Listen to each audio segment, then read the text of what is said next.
Hello, this is Kevin Kersey of the Kevin Kersey Agency. The Kevin Kersey Insurance Agency, a member of the Farmers Insurance Group, can help with home, life, auto, or business needs. We are located at 701 North Green Street in Brownsburg, and our phone number is 317-286-3481. We can also be found on Facebook at the Kevin Kersey Agency or at our website, www.farmersagent.com/K-Kersey. Indiana Family Dentistry is located at 505 North Green Street in Brownsburg. Dr. Wilhine practices general and cosmetic dentistry with services ranging from veneers and whitening to implants and complete smile restorations. Indiana Family Dentistry's phone number is 852-5999 and website is infamilydentistry.com. Indiana Family Dentistry is a proud supporter of Hendricks County and community radio. This is Donald James of Impact Youth Mentoring. Impact Youth is a not-for-profit mentoring organization providing mentoring services to the children of Hendricks County. We pair mentors ages 16 and older with youth in Hendricks County. Over the past 5 years, we have been able to impact over 120 children through our mentoring and tutoring programs. Information about becoming a mentor or finding a mentor for a child can be found at impactyouthmentoring.org or via email at impactyouth1010@gmail.com. The UPS Store Brownsburg is located at 124 East Northfield Drive in Brownsburg. Their phone number is 858-1422. The UPS Store Brownsburg can handle your printing needs, including color, large format, and business cards. They also do blueprints, mailers, and invitations. Thanks to owner Tom Reese and all the folks at the UPS Store Brownsburg for supporting community radio in Hendricks County. A podcast of Central Indiana Today is now available on SoundCloud or iTunes, made possible by Figment 2 McDonald's. Figment 2 McDonald's has locations in Avon, Brownsburg, Danville, Speedway, and 10th Street next to Ben Davis High School. Figment 2 McDonald's is a proud supporter of WYRZ 98.9 and community radio. The Kevin Kersey Agency presents Central Indiana Today on 98.9 WYRZ. Today's program is made possible by the Kevin Kersey Agency, 701 North Green Street in Brownsburg. And now here's your host, Rob Kendall.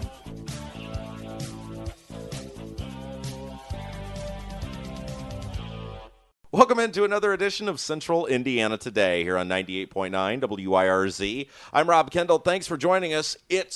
What is this, Christmas Eve? Is that what it is? Yes. And so we decided we were going to celebrate the holiday season, and no one gives me more holiday cheer than the cast of We Are Libertarians. Greg Lenz, Chris Spangle. Fellas, how are we? I'm doing well, Rob. How are you, buddy? Allahu Akbar. How are you? Are we allowed to say that on community radio? Oh, yeah. Merry Christmas. Allahu Akbar. Happy Hanukkah. It's no happy holidays. That's right. We don't say happy holidays anymore. Now. We say Merry Christmas. We say whatever we want now. I haven't had this much fun since I went Christmas gift shopping in Berlin. Okay. See, that was over the line. That's really pushing it, right? No, you guys. I didn't say when. You guys qualify for this show because I have to sometimes bend the rules. It's like when we had Brother Love from the WWF on the other day. Like, how do we justify having Brother Love on? And it was, well, you wrestled in Indianapolis one time, so share a memory or two. Oh, I mean, you've had Vanessa Richardson on, and I feel like that's the minimum. Is Vanessa talented? Tell me. Let's give an honest assessment here. She's the most talented. Is she really good? Oh, and I thought she did a nice job. From Terre Haute, especially. Yeah. There's nobody from Terre Haute that is more talented. Because I got accused the other day because Vanessa Richardson is the MC for the Pacers, and she's also the MC for the Indians, right? Yeah, she's very nice. Very nice girl. I thought she did a great job. And speaking of MC for the Indians, you guys are part of a new thing we're doing here from time to time in the beginning, and then we're going to expand. We're going to go to an hour on the podcast. 30 minutes on air. We're going to an hour on the podcast. So after you guys are done, we'll hear from our underwriters on the podcast. And then I'm going to talk with the lovely Shay Smock, who is the former MC for the Indians. Yeah. Oh, nice. An attorney now, right? Or law blogger? She's a law blogger. She's in law school at IU.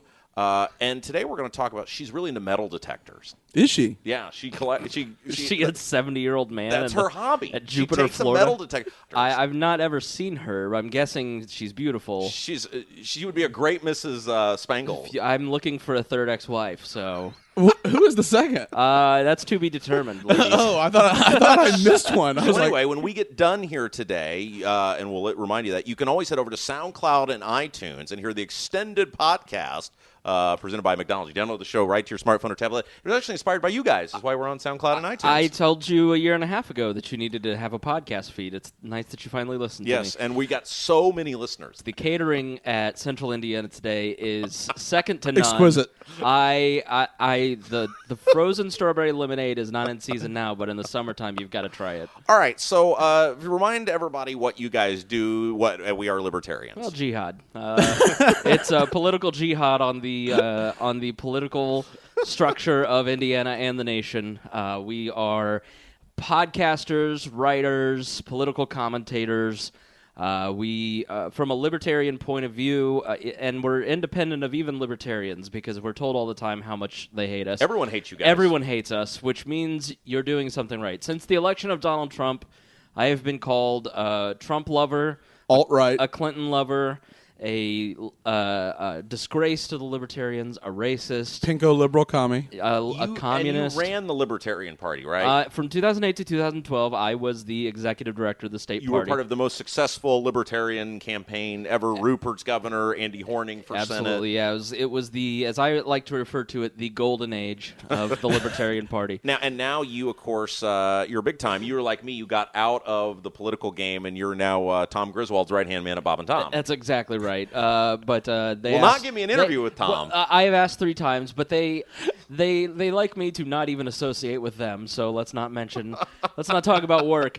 It is hard. Greg is more used to not being liked. I decided that I would just stop trying to be a people pleaser earlier this year, and boy, has it sucked. But it is fun. There's an adjustment phase. There's an adjustment Yeah, period. because you were really into being liked. Oh, yeah. And you're quite candid. You went through some counseling about this. Yeah, and women loved me. I was every girl's best friend. Now women are fleeing from me left and right. Now, Lenz, what do you do? So I work in mortgage banking and then marketing. Yeah, but you contribute to Wall. You have your own thing that you do. You're the memer. You're memer in chief, right? Yeah. You guys live off these memes. Like, this is what you're kind of known for, right? Yeah, that's sort of how we initially grew without having to spend any money. It was no one reads news articles. Right. It just it doesn't work. We can sit down and we do frequently at WeAreLibertarians.com write 600 to 900 word essays, and it'll get 300 views. We have a podcast where we'll do 2 hours of in-depth political and historical information on a subject, and we'll get 4,000 listens, which puts us in the top 20% of podcasts. Right. You share a meme, and it gets 100,000 impressions. Right. So it really is super effective. Yeah, it was. It's the easiest way. It's the new political cartoon, so that's what we really use it for and leverage it. Oh, okay, but you guys qualify for the show. Like we said, we talked about we really have extended the boundaries to get some of these people that I wanted to have on. Like I said, we had a wrestler. Oh, you wrestled one time in the old Market Square Arena. You qualify. You're really selling this to Shane over here. Yeah. They're really strict to station management over here, as you can tell. Oh, you're on for an hour tonight. Oh, okay, thanks. Go get those libertarian memers. I don't know. He did censor Larry, and Larry was very upset about it. Larry was very strict, but you guys are from Hendricks County. Yeah, absolutely. Yeah. Born and raised. Plainfield High School graduates. Yep. Yes. Graduated we have to Brian start Kill. with some sort of local content to fulfill my obligation. And I don't know if you guys saw this the other day, but there was a study that came out or data that came out on growth. In Indiana. Yeah. And you know what the third fastest growing community in Indiana was? Was it Plainfield? It was not Plainfield. Brownsburg, Indiana. It was Brownsburg, Indiana. Well, that's clearly because they had a city councilor once who foresaw growth. Yeah. And it was really great. I mean, taxes. the third biggest growth in Indiana, all of Indiana. I don't know why, because Plainfield is, with all due respect to Brownsburg and to Avon and Danville, if anybody's ever been there, Plainfield is the greatest city in Hendricks County. I love it. I would move there in a second if it were closer to work. But the west side, in totality, if you can't live in Plainfield... So wait a second. The Plainfield drive to Fall Creek would be too much for you. It would be too much. Yeah. But especially 5 in the morning when it's icy. Right, sure. But if you can't live in Plainfield, then Brownsburg is a nice alternative. Thank you. And anything is better than the east side. Right, so, guys? yes, Avon is... I can't even say. Like, it used to be a strip that was tolerable to drive down, and now it's just I don't know how you would get to Danville because you could never make it through Avon. You know, when we do football games and stuff, we've got to leave very early. It's incredible, man. Yeah. Like rush hour it is 45 minutes getting from the exit on 465 to Prestwick Country Club. And I plan to have my cabin where I'll write my manifesto and grow my beard in AMO. You know, speaking of AMO, we've started my company, Audio Sports Online. We started broadcasting the Cascade high school basketball games this year. We love Cascade. That's a great school. Oh, AMO Pizza too. Have you ever been to AMO Pizza? I have not, Spangle, but I have sampled every pizza in all of Hendricks County. That's surprising. Looking at you, you're very very I'm well healthy. put together. AMO Pizza. Is AMO an actual municipality?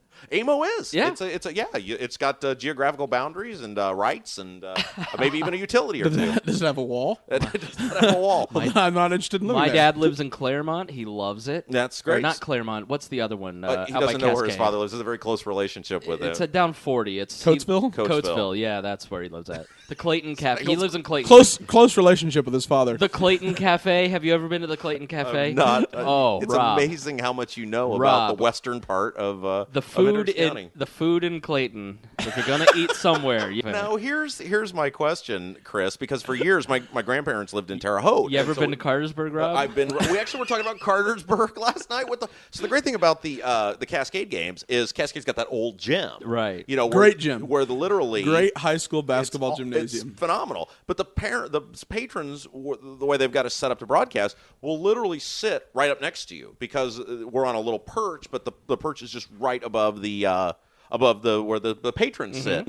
And so they have come to love us. Like, they'll go home and watch the podcast, and they'll come back and tell us where we made mistakes the night before. Aren't those the best? Those are the I love best those listeners. Oh, man. So they've started talking to us, and we talked about Cartersburg last Right. night. And I did not. I've got to tell you, I've been past that Cartersburg sign 100 times. And, yeah. You know, didn't 1,000 realize times. the historical significance of Cartersburg? Well, I asked you'll love this. I asked one of the people, I said, anybody have an idea what the population of Cartersburg is? And the one lady apparently lived there at one point, and she goes, well, it was like 400 until my family moved out. Now there's 10. The annual Cartersburg picnic at the picnic there is great. It's almost as good as Friendswood's picnic. Friendswood, home of by the way, one of the Friendswood best golf course. courses. No, close. Huh? It did? Friendswood Golf Course. R.I.P. R.I.P. It's no more. That's no where I more. failed to make the 7th grade golf team.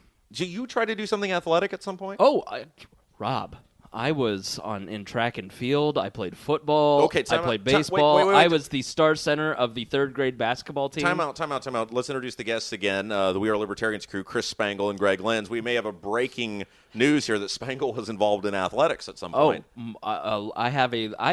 Listen, do not let my size fool you. I am a man of larger carriage, but I am graceful. I'm like, you've seen me in the water, Greg. I'm like Nimble. I'm like a baby seal. Nimble. Now, you were a golfer. Like a Yeah, I legit was. golfer. So actually, I'm pretty sure we played baseball together growing up because I was at that Triple Crown Academy. Oh, yeah. And so, like, our paths would have had to cross Oh, yeah. growing up, and then played baseball. But then it came down Yeah. when I got to high school to playing golf. We used to focusing play on in that golf for tournament out there at the Plainfield, the old Plainfield Little League, where Yeah. now the Meyer is. Oh yeah, do you remember the Morgantown tournaments Oh, and yes. all those? Yeah, so I'm sure you were on the great Brownsburg team. Yeah, we were the 1996 state runner-up. We were really the first team that got that ball rolling. We did very great. I now have the flags in my possession. I don't know if you guys saw this. I didn't. Brownsburg Little League is getting ready to probably go RIP because they're doing that big development there at St. Malachi. And the Little League Diamonds are going to go away. And I used to love playing there. you know me, guys. I am a thinker. I'm a forward analyzer. I think the other day in a private chat, you told me a decision that I made was very forward-thinking relating to previous relationships, and it was very CEO-esque of It me. was. And Give the washers back. so you guys know that I think ahead, and I thought they're going to demolish this Little League. And all those flags are literally in a boardroom, and they're like in a back room somewhere now. They used to hang up, and now there's Forgotten so many piece of of them. history. Right, so I contacted somebody, and I said, look, I know these are going to get destroyed, and so it's going to end up in a pile of rubble. I said, so I'd like to save these flags. So they gave me the flags, Oh, cool. the state runner-up flag. So I have them. I'm cleaning them. I'm making them very nice. And then That's awesome. When there's a new Little League facility built, I shall return them. Rob Kendall, man of the community. I've given so much back. He's a preservationist. And I hope they move it somewhere. Like in Plainfield, they moved them right outside the boys' school. So, which I think is kind of like torture. Like Right. if you're in the boys' school, you're just watching kids your age play out on the field, going, Yeah, I mean, you really sit and think about your mistakes as a 12-year-old in the boys' school. So anyway, Brownsburg, the third percentage-wise, third fastest growing municipality in Indiana, and I just proves me right. I mean, that the tax cuts worked. I remember when I was out campaigning, people told me not only will you not cut taxes, nobody cares. I said, you're wrong, I will win. I won by so much. Very, very rarely, but occasionally you guys will get very serious about things, and obviously there's very serious things going on in the world. And first of all, I would be curious, because Greg, you love the Trumpster. I love Donald. He is awesome. And Spangle, you do not like Trump. I have never. You're warming up out of fear of having to go back, though, right? Not fear. I just, unlike the Democrats, my guy lost. Yeah. And Donald Trump has not yet taken the office of presidency. You're giving him a chance. Presidency. So I'm not going to sit here and say, oh, Donald Trump's blah, blah, blah. And you just did that during the race when you were trying to topple the Republican. You made up false things about Donald Trump. They weren't false, Rob. Do you have any idea how politics works? Have you ever been involved in politics? That accused Donald Trump of something false, have they not been disproven now for the most part? All those people that accused him, Greg? Right. Yeah. Because the sexual allegations that happened during the campaign were disproven by a Greg, pedophile in Britain. Yes, can that's you help me out here? It wasn't Jimmy Seville. It was some kid. Never mind. We're not on our show. Acting like the open source is Jimmy Seville. But you guys don't believe. My point is, you don't believe that Trump's in cahoots with the Russians, right? No, not at all. Because there's absolutely zero. This is just all part of the Trump derangement syndrome, as coined by Reason of Reason.com, their podcast. The left is disgraceful. What terrified me most during the campaign, I've seen a lot over my 10 to 12 years in politics, but when Donald Trump said that he wouldn't accept the results of the election, that was a terrifying moment for me, because that shakes the foundations of our republic. It goes beyond politics into delegitimizing the President of the United States.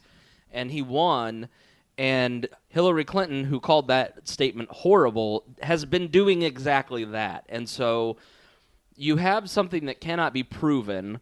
John Podesta fell for a phishing expedition, so he thought it was a bad email and clicked a link, and somebody put some malware on his computer. Have you ever done that? Have you ever fallen for the click here? Oh gosh, yeah. Really? Yeah. And you're a computer guy, within right? the last year, and I felt very stupid. Yeah. You're an IT guy. I accidentally clicked an Amazon thing, and I got so much spam. But I literally don't look at email. Unless it's from someone I know, the exact. Well, that was what I was thinking. I only get emails from 4 or 5 people that I would actually get an email from. So John Podesta fell for a phishing expedition. Fell for a phishing app. Can we meme this? This is going to be a meme in waiting. And so he's besties with a Nigerian prince. I was looking to get rich off of. So he seems really legitimate. There's literally the CIA came out and said, "Well, this is typical of the Russians." It's also typical of nerds in their basement, the North Koreans, the Chinese. There's absolutely zero way to prove that John Podesta was hacked by the Russians. And frankly, if Donald Trump's tax returns, nobody seemed to have a problem when his tax returns were quote-unquote hacked and released to the New York Times on the left. God Emperor was treated very, very poorly by as Jacob Solom of Reason said, let's say that the Germans hacked into Donald Trump's tax returns and released those to the media. The left wouldn't have had an issue with that. There would have been articles on Salon and Slate praising them for doing their civic duty. Right. The bigger issue with this, though, is that nobody wants to talk about what was in those emails. That's exactly right, because there's no defending what is in those emails. It's a complete expose. It exposes every crime of the Clinton corruption machine. And especially, Craig Murray, the former British ambassador to Uzbekistan, said that he met the person that leaked it. So this wasn't a hack. This was a leak where it was someone with internal access that handed over all of the communications. And there's a lot of people who believe that the young DNC staffer that was murdered over the summer, Seth Rich, was one of the people who leaked this information to WikiLeaks. A lot of people ended up dead around the Clintons. So there's zero proof that the Russians have said it. James Clapper came out and said he's the head of the NSA. And he said that to Congress that there's no way definitive evidence. There's definitive evidence. The FBI says there's no definitive evidence. That 17 agencies have all backed this up is just a complete falsehood. Barack Obama won't confirm any of it. Yeah, it's the equivalent of saying because all hacking takes place on computers and someone that used a computer in Russia by switching the language over, the fact that they used a computer means it was a Russian hacker. Yeah, and so fake news is just a way to get independent voices silenced. And I have never listened to Alex Jones until recently because I wanted to see what he said. Boy. I've listened to Glenn Beck forever. I've listened to these independent media sources, and I see what the mainstream media, the establishment media, does to these people, where they completely edit them. And now it's just a tactic to marginalize these voices on the right, like the Daily Caller, Red State, The Blaze. They all have standards for publishing information. They don't do anything different than Think Progress, Raw Story, or the Huffington Post on the left. They're just conservative voices, and so therefore they must be silenced. And instead of dealing with why they're wrong and dealing with why the Clintons are corrupt and dealing with what's in these emails, they just tell you to turn your brain off and say it's all fake news, it's all Russian hacks. You guys had a meme that came out. I don't know if it's accurate or not, but it said that Central Indiana Today is one of the least trusted media sources out there. Is it? I did some slight fake newsing of that. I made Us first, and then I put Rob Kendall as the least trusted media source. And We Are according to Pew Libertarians. Research poll. We Are Libertarians was the most trusted, so get your information But from occasionally, not WeAreLibertarians.com. occasionally, quite often, actually, you guys will get picked up by legitimate media sources. Our right? interview with Ron Paul was picked up by The Blaze, by Huffington Post, by Mediaite. Now, I remember when you got that was a big deal. Were you nervous when you interviewed Uncle Ron? It was in 2013, yeah. I mean, and we were fairly new, and he got the time wrong, and so it was an hour delay. It was a cluster. But, yeah, I mean, if you listen to We Are Libertarians, you knew about ISIS first. You've heard... Remember no ISIS. Right. If you've been listening since 2012, you've heard us discuss the evolution of ISIS. In 2013, you heard me say that Putin was a bad guy who was going to morph into he was trying to build the evil empire. You know, what are some other things that we've said first that if you were listening to us? I know I got hit pretty hard by some of our co-hosts for, I was saying basically what's going on is the the United States is in private telling everyone that they're going to help Assad. Ultimately that's the only decision that exists. Right. And that we can wage fake war all we want. We can talk about helping the good terrorists versus the bad terrorists. And at the end of the day, there's only one leader that's going to be capable of stability. And it was like, he gasses his own people. Like, what you don't understand is it creates a vacuum. Is one of the issues with Assad, though, or not just Assad, but all these dictators, as Trump has said this, that these guys, what's going on in the world right now, not the dictators, but the turmoil, because let's face it, there's not a lot of turmoil under dictators. I mean, for the most part, no. There's order and stability as far as we are concerned. Trump has said this, we created this problem. We did. If you watch Vice News and their coverage of ISIS and what's going on in Syria and Iraq, I mean, the people on Vice and in Saudi Arabia and like information leaks out, and they're like, we prefer Assad because ISIS is worse. I mean, it's. Let's go back to the CIA. The CIA are the people who are destabilizing our country and delegitimizing the President of the United States, which it is hilarious to see the Central Intelligence Agency try to destabilize and delegitimize a right-wing U.S. election. But they have done that throughout the world. If you look at what happened in Benghazi, it was a CIA gun-running point where they were illegally shipping weapons from the Israelis, the Egyptians, Saudi Arabia, up to the Syrian rebels who became ISIS. It is the Central Intelligence Agency, since its foundation in the 40s, that has continually destabilized places like Chile, Iran, Iraq. They funded Osama bin Laden. They funded Saddam Hussein. The Central Intelligence Agency is an organization built to delegitimize and destabilize governments and to lie to the world. And so when the Central Intelligence Agency comes out and says the next president of the United States is not to be trusted, I don't necessarily trust their assessment because I don't find them to be a credible source of information. They're fake news. The Russian hacks, that's the point, is they're built to lie to the world, and sometimes that includes us. Look at WMDs. Their record of coming out and saying that they are 100% certain that these are Russian hacks are the new WMDs, only for the left.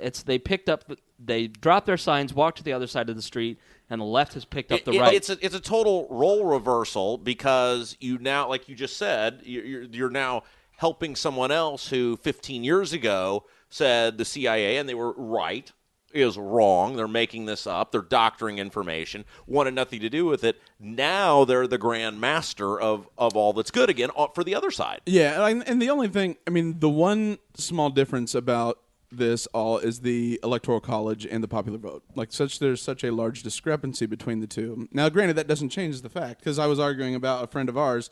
She was complaining about the popular vote. I'm saying, well, that's like, playing in the World Chess Championships and complaining that you had the highest checkers score and the rules should be suspended. Exactly. It's ridiculous. But they're really upset about that, and they find Trump to be not legitimate because of losing. You both are very smart guys in the few minutes we've got here, because tomorrow has to be the fun show, so we're wrapping up this. This is our serious show today. You're very smart guys, and you interact with a lot of uneducated people as it relates to politics. Is it hard for you guys? It's very hard. Greg's more gracious than I am. I call people idiots. I love the poorly educated. I know all the best words. It's tough because the Electoral College is a great example. People look at it and they go, well, Donald Trump won the popular vote. Well, yeah, Hillary Clinton won the popular vote. Yes, she won the popular vote of all the people that voted. But the Electoral College is designed to make sure that all of the people living in the United States that are American citizens are properly represented. And Donald Trump, if you look at the map of where the red and blue counties are, Donald Trump represents the majority of America in his ideology and the voters. And so the Electoral College did its job, and it elected the right person. And should I not have been a part of the Indiana Electoral College? Who's done more for Trump and Republicans? That while they were counting the votes, the actual building got stormed by protesters. Really? Where? In Pennsylvania. And so they were trying to pressure electors and create a hostile environment, which is so satisfying because it is now the candidate with the most defected electors in the history of the United States is Hillary Clinton. Well, absolutely. We had Ethan Manning from Miami County who voted on the show the other day, and I was just thinking, why didn't I get to do this? No one was more for Trump than me. Because the electors... And I would have been a great ambassador. I would have been so great. I don't know how... Yes. I would have engaged the protesters. It would have been wonderful. They would have loved you. You know what I would have done? And I said this seriously, and I would have meant it too. I would have come out and said, I think maybe I could be swayed. And just watch the national firestorm. And then like the day before I come out and go, I was just kidding. Thanks for the attention. Yeah.